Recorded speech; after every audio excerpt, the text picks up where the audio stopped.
我们来准备需要的材料：珍珠40克纯牛奶，搅拌桶里放入250克高筋面粉，20克奶粉，3克酵母，还有20克白砂糖。白砂糖呢跟酵母分开放，不要放在一起。40克纯牛奶，还有70克清水。再打入1个鸡蛋，然后放到厨师机上，先低速打3分钟。打到面团成型了之后呢，我们就改中速，打它6分钟。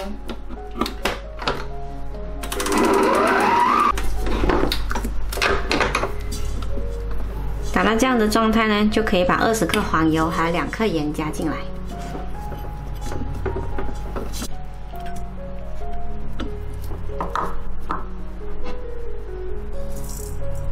接着调低速，把黄油搅匀，大概2分钟。打到黄油完全融进去了之后呢，再打6分钟，调中档就可以了。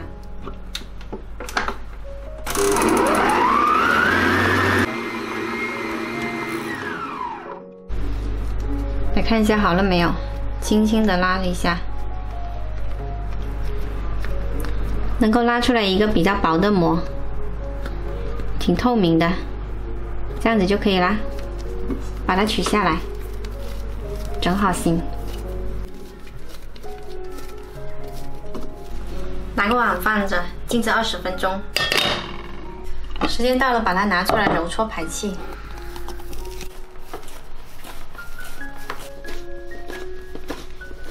然后把它平均分成6份。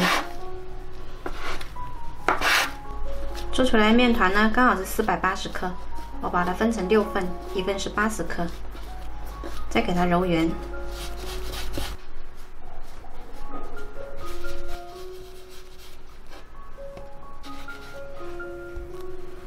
接着在表面刷上一层薄薄的鸡蛋液。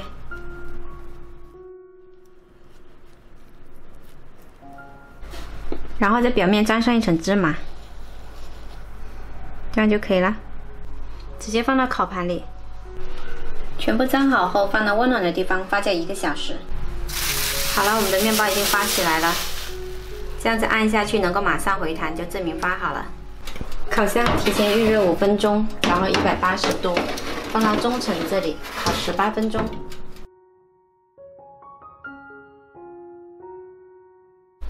好了，时间到，我们的汉堡胚烤好啦。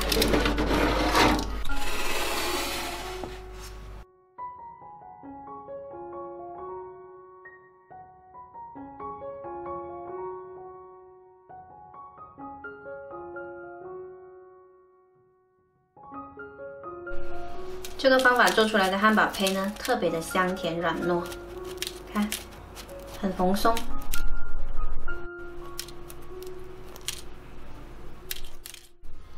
切开之后，里面的内部组织呢很细腻，看这里。